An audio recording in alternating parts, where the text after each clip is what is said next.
Good morning, Claudio. Good morning, all.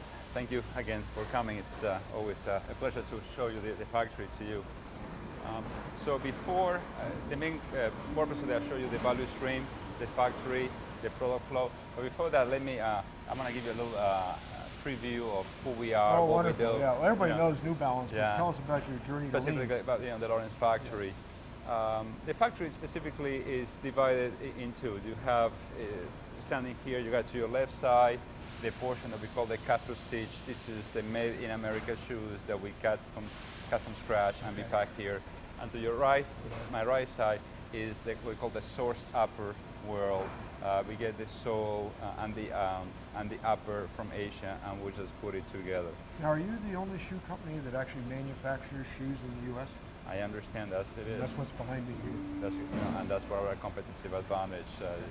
Great, turnaround shoes in 2 or 3 days. 2 or 3 days? Yeah, we can get it in the customer's Okay, and we'll hand. see how you do that when we go through the value stream. Absolutely, I'll show that. So some statistics: we pack 5,200 pair a day and ship 5,200 pair a day. We are 220 associates.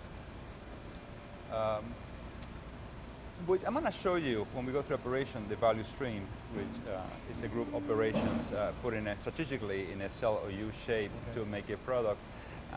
There's some history behind it, and it's very interesting. What you see here is a product of 3.5, 4 years of lean transformation. 3.5 years ago, we decided to work with the Toyota production company about the Toyota production system, which is lean is another name for it. Not so long, 4 years ago, it used to take us 8 days to make a pair of shoes. 8 days. From start to finish. From start to finish. I mean, you weren't working on that shoe the whole time, but start to finish was Well, that's a 8 good days. question, because what we call the value added work, which was only 23 minutes. So the shoe was floating in the factory for 8 days with only associates touching the shoe, adding value to the shoe for 23 minutes. When the transformation, after 3.5 years, we went from 8 days to, right now it takes us between 2 and 3 hours in its value stream to produce a pair of shoes. Okay. So that's a 98% reduction. It's still about in 23 the- minutes of value added time? Yes, Yeah. absolutely. So There's it's actually incredible. still some room potentially for improvement. Once you start lean, it becomes part of your DNA, you never stop. Okay. Well, you'll see supervisors and flow coordinators, which are our team leaders, always with a watch, looking at the taking cycle time, see if there is opportunity to improve.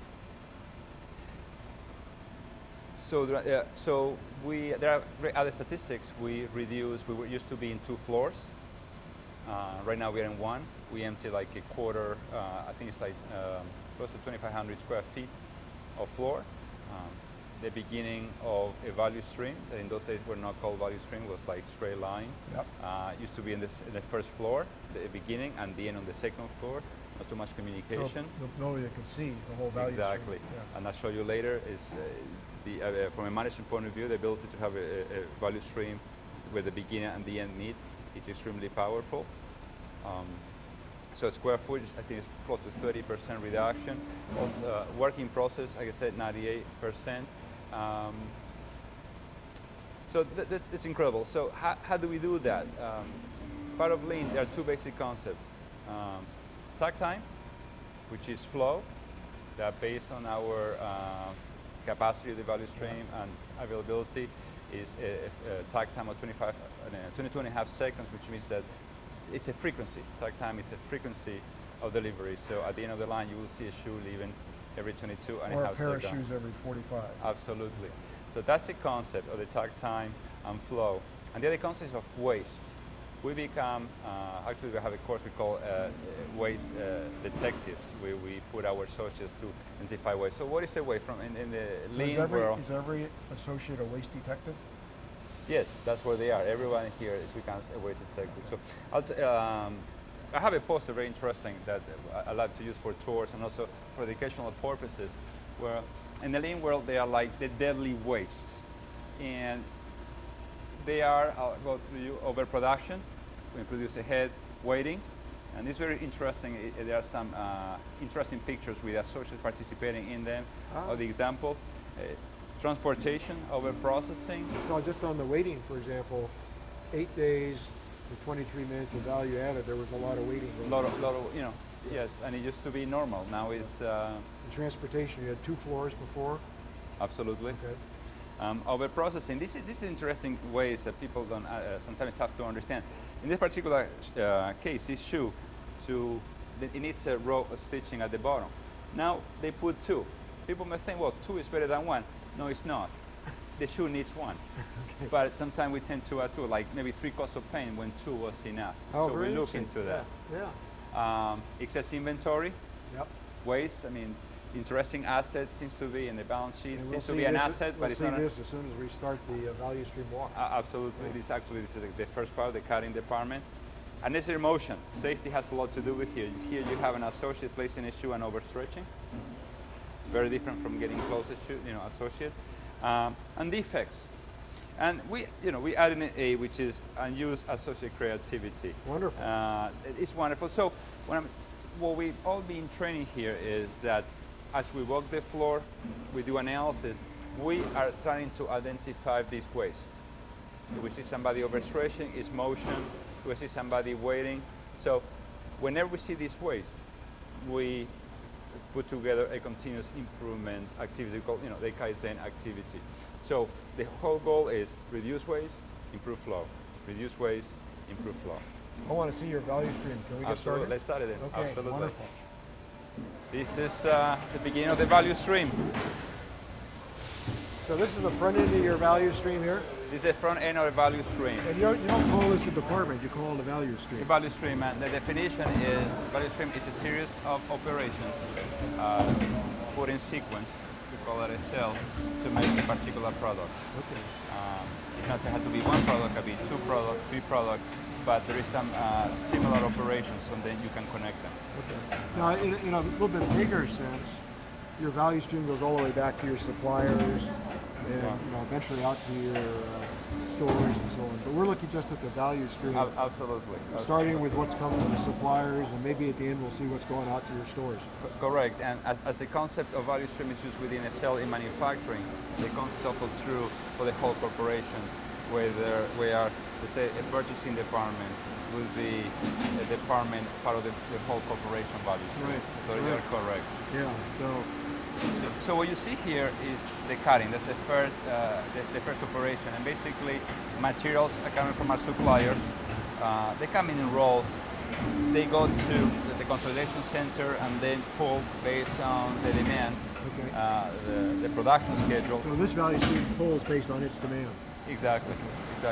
And the materials are layered, and we build what we call a web. Okay.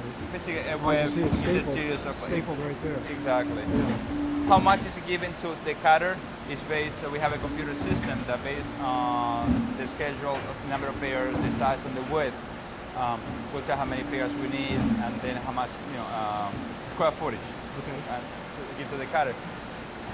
Basically, And how frequently do you make that calculation? well, each work order, like daily. Daily. Daily. And right now, with the different materials, although it's daily calculation, we deliver 4 to 5 hours worth of material. So that's kind of like a just in time. Absolutely, Okay. absolutely. So the cutter will pick out what's called a die, which is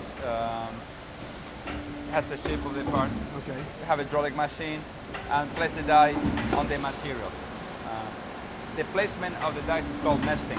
Nesting. Okay. And it's So much trying to more minimize waste, I guess. Exactly, it's like a puzzle. Yeah. Cutters may take from 3 months to 6 months to get good at it. Not only to understand where the die goes, but also make it with speed. Because talk about speed. Let me talk a bit key concept, which is the concept of tag time. Okay. In the lean world, the goal is to flow and to reduce waste. Flow and to reduce waste. Based on the demand and this value stream, which is 50 cases a day, a case being 12 pair, and the available time per day. 600 pair a day that this value stream For puts this out. value stream specifically, and 7.5 hours in a shift. The frequency of output is 22.5 seconds per shoe. That frequency is called tag time. Okay. Tag time. Now, although I just mentioned that the frequency is 22.5 seconds per shoe, At this stage, because of the characteristics of the operation, we are not flowing one shoe at a time. We are still in a batch world. Okay. But a small batch. Small batches. In the past, as I said before, when our lead time was 8 days. In an equivalent value stream, we will have close to 400 cases of whip. Okay. Now, when a lead time of 3 hours, our working process is 20-25 cases. Okay. That's a reduction of 98%. So I see a little green thing on the floor that the visual control says cutting whip, 7 cases maximum. Absolutely. Okay. Absolutely. So that's all the space you got. So the cutters will cut the individual parts based on the material, and they will be placing the parts on the bins. Okay. When they finish the hour, so here the unit of flow, you can call it an hour. It could be between 6 and 7 cases, depending on the style. Okay. So while we're here, I see a broom hanging up there. So I want to just ask you about 5S. 5S, it's very typical. 5S is a system that organization. You know, it's 5S stands for source, set in order, shine, standardize, and sustain. And it's much more than just cleaning. Once you understand the 5S, there are ergonomics in place, and there is a very key location of parts. This is the first system we implemented like 5 years ago. I was going to ask you, it's hard for me almost to imagine a place where it wouldn't naturally be 5S, but you had to start with 5S. You start with the 5S because one of the mistakes is thinking that 5S is just a cleaning. So everybody understands cleaning, and it's so much to clean, and when you start a new process, you can get so many gains by just cleaning. It looks good. There's much more to it, but the broom in that place with the label says broom, that's man. It becomes part of your organizing yourself. Absolutely, and it goes deeper. I think that 5S is good, actually a reflection of leadership. If you cannot get an organized workplace and clean, your chances of flowing product and meeting that tag time are very slim. So it has to do with the discipline. It goes much bit deeper than that, than just the cleaning. Okay.